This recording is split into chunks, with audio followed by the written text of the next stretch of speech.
This is a review for Glass Onion and Knives Out Mystery, Rian Johnston's sequel to his 2019 smash hit that was Knives Out. That was so popular, in fact, that Netflix bought this franchise for $500 million, which is already kind of ridiculous. And it's I find that funny, but regardless, this I is, find it funny because it didn't seem like it was gonna be a franchise in the first place. It didn't. But here we go. We're here and we're getting a sequel. So Daniel Craig returns as Benoit Blanc, and this whole cast is stacked. You know, you got Dave Bautista here, Kate Hudson, you got Edward Norton, Janelle Monáe, Catherine Hahn, Jessica Henwick, Leslie Odom Jr., and the cast goes on. It's really extensive, really packed, just like the first one. This is a big ensemble piece. But so it's basically just replicating the whole idea of like classic old Hollywood, Agatha Christie movies where you have Poirot a really style. talented cast full of stars and very isolated kind of mysteries that have one or two connecting characters between them. So this time the mystery goes global. This time, during the height of the pandemic, this billionaire Miles Braun, played by Edward Norton, sends his rich friends these puzzle boxes, which in turn reveals an invitation to Miles's private island in Greece. However, also reads the message. Classic murder mystery thing. But however, also reads the message that they have been invited to solve Miles's murder. Meanwhile, Benoit Blanc is bored out of his mind in lockdown. Nothing seems to be tantalising his brain. He needs a new case. And then suddenly he too receives an invitation to the island. And that's all I'm going to give away. That's really the setup for this. Thank you. Yes, please do not tell me more. But yes, Kyle, what were your overall thoughts for Glass Onion? So, my overall thoughts... I want to give some context here, because my overall thoughts are slightly clouded from the fact I almost died during this screening. Oh yes. Wait, what happened? So in this screening, Lewis found out. I was like halfway into the film. Lewis leaned over and I was like, "Dude, what is wrong with you?"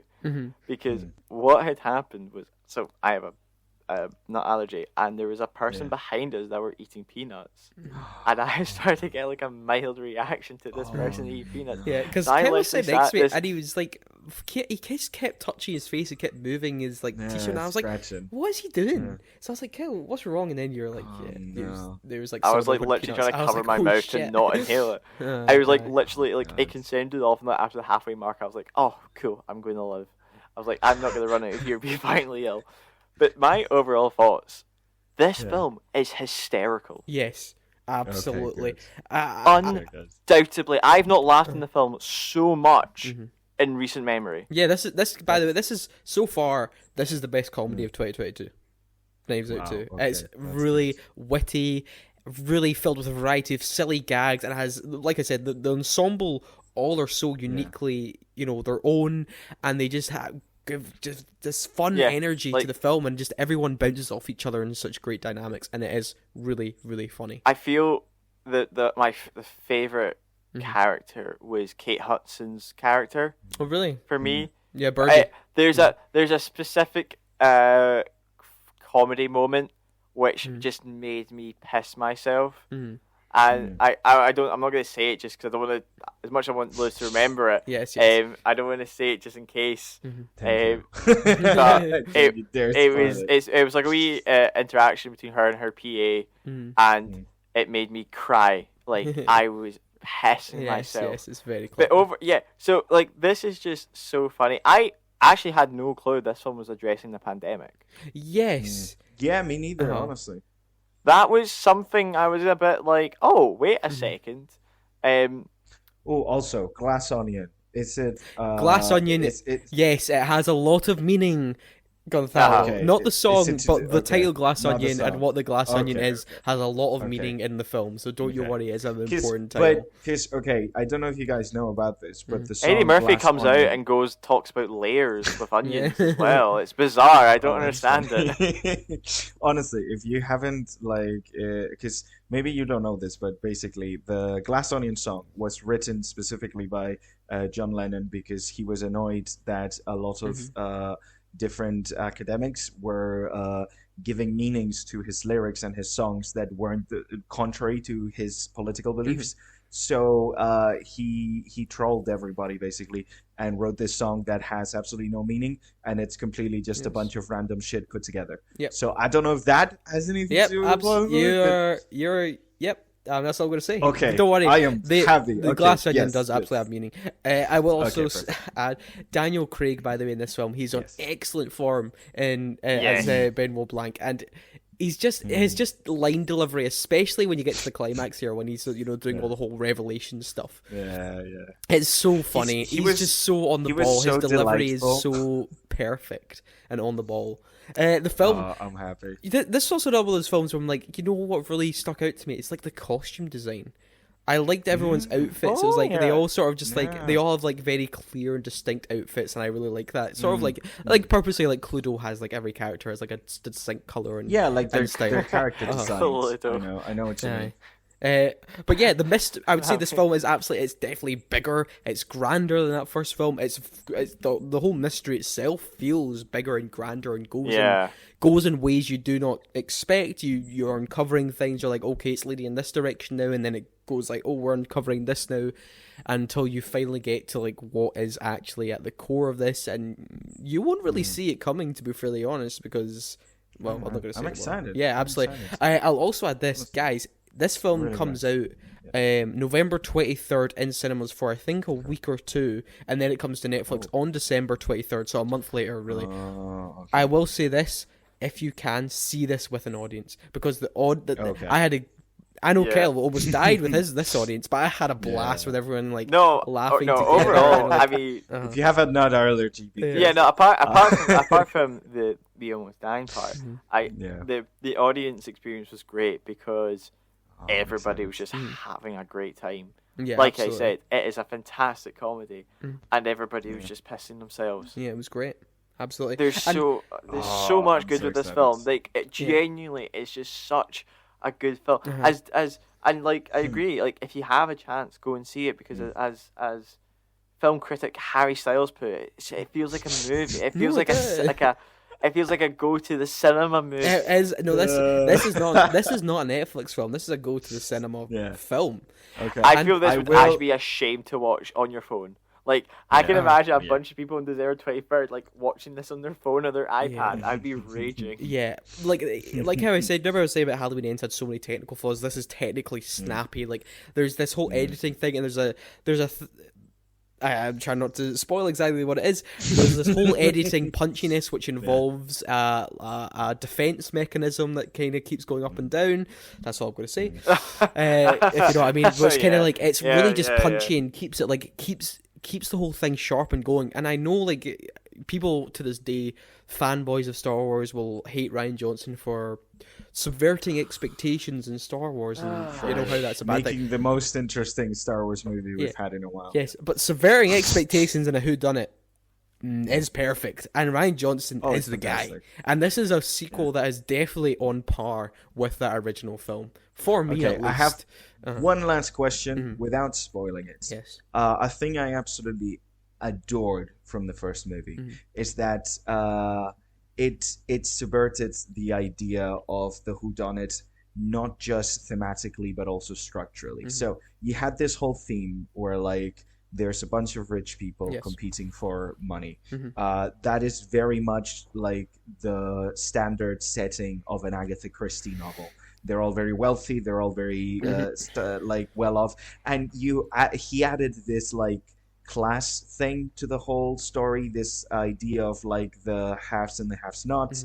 It was really interesting, but the structure of the movie is what really sold me on Knives Out. That whole idea that it's three different movies from three different perspectives. One, the first third where you're trying to figure out who did it. Second half, third, where you're like basically trying to hoping that the detectives don't figure out who did it. And then the third one where it twists the entire thing. Yes. Does it also do interesting things like that? Do you think maybe thematically it's not as strong within the idea of the whodunits and adding that kind of class divide theme? What did you guys think of that? Like the structural and the thematic. What were your thoughts? Like you said, with the whole structure and like we get it from different perceptions, that is at play here. We do get the mystery Good. from different perceptions and different angles. That is all I will say. Okay. Because that's all I can say. Yeah, I don't know. wanna You spoil have to this. be vague. I know this But is yes, hard. you do get different Sorry, perceptions, yeah. and thematically, the film, like you said, we have all these rich pricks all on an island trapped together. Yes. And I will say that this So- time thematically, the film is dealing with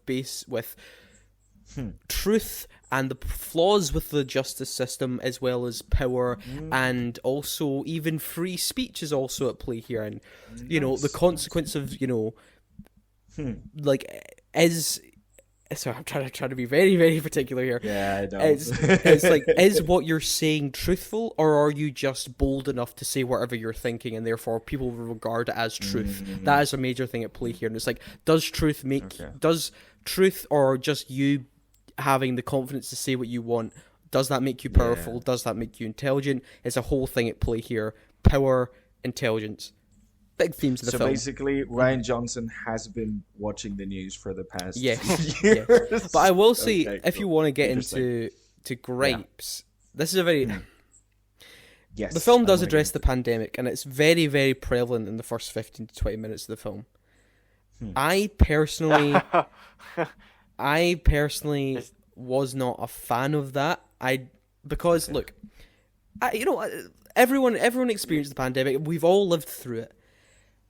I don't think putting it front and center in your film gives you much. It doesn't exactly make it an escapist piece. Like, it's really, COVID jokes, masks, all that stuff. Look, and I'm not an anti-mask guy or anti-vax guy. Of course, I followed the rules and all that stuff. Look, I am like absolutely with that. But for me, it didn't take me into the world, because I was just thinking about, oh well, this stuff's just this happened to everyone, I can say what you mean, but for me, it didn't bother me. Like you say, it's only apparent for the first 15 minutes, because when they get invited to the island, COVID doesn't exist, right?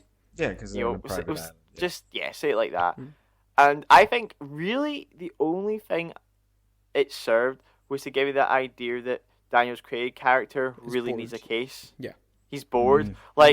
You could almost idea that they made it up just so Daniel Craig's character was sitting going, I need a bloody case. Like, there's nothing happening. I need a but you case. could also still do that. Like, you don't need the I know, pandemic but to I make think that a joke. Like, you just have why is no one dying anymore? Why is there no murders? Or he's just flicking through a Rian bunch Johnston of can murder do what charges. he wants. Yeah, I know. Yeah, And, but I mean, that's the it thing. happened, It's it hard happened. to judge it. It's hard to judge it now Yes. because right now we're living through it. Yeah. Whereas, if you watch this movie in 10 years, it's like setting your movie during the Cold War, but not actually it being about the Cold War. Yeah. You know what I mean? Look, absolutely. See, in time, in 5-10 years' time, this will probably not be a but gripe in the film. I completely understand Yeah. why I also it just would feel take like you out of it. I feel like people will actually kind of be annoyed about those first 15, 20 minutes, especially people, anti-mask and anti-vax people. But I get it because it does kind of just it withholds you from entering the world in a way. Like, it's it's kind of just in your face, very current affairs, and it's just I'm here to watch a whodunit mystery, escapist piece. Come on. Do you think that might be part of it though? Because given the fact that again, the first movie did that thing where it took the idea of the whodunit and confronted you with the implications behind. No, absolutely. I mean, it's still dealing with very whodunit, prevalent issues. That's why I think do you think maybe that was on purpose? Yes. The rubbing it in your face and being like, no man, you're not gonna. This is not just escapism. I want you to think about this shit. Yeah. Do you know what I mean? But it wasn't really there's little COVID jokes and jabs and that, but that's not what's at the center of the as you like to say, thesis of the piece, Gonzalo. So yes, look, it's just a minor gripe. That's something that will just kind of withheld me from getting into it for that's the first fantastic. 15 minutes. All right, that's all. Yeah, that's fantastic. It's just because since it's regarding the first 15 minutes, I feel like it's the most we can actually get into without spoiling it. So, but Kyle, I just want to hit what that. would hard. you Kyle. give Glass Onion? Oh, it's a solid 8, pushing a 9. Solid Wow. 8 out of Wow. 10. That when coming Corey from you? turned up in the Halloween mask and killed everybody, that was a bit of a, oh shit, sorry, no, that's That spoiler. was a plot twist right there. No, Yeah. Glass Onion is a I'm gonna confidently. I'm gonna say 8.5 at the moment. We don't do if after a 0.5s here. rewatch. Oh, do we not? We don't do 9 that then. here. Fuck There it. you go, Go 9. for it. I will say this is a really solid, fun whodunit with a great mystery, great twists and turns. Daniel Craig is class. The whole cast are having fun, having a blast. Sharply edited, sharply written. Solid 8 out of 10 for me as well. Well, not you give it a 9. Solid 8 out of 10 from me. Yeah. Try and remember what I said. Wow, that I am happy about this. I am looking forward to this film. And like we said, lot. Gonzalo, if you have the chance, November 23rd, see it in cinema. I'm gonna watch this in cinemas. See it in I cinema. don't care how expensive Danish cinemas are. This is gonna be worth it. Hey guys, if you enjoyed this video, why not subscribe to the Unwanted Opinion YouTube channel? We have new reviews and podcast episodes every single week. So subscribe now and don't miss our Unwanted Opinions.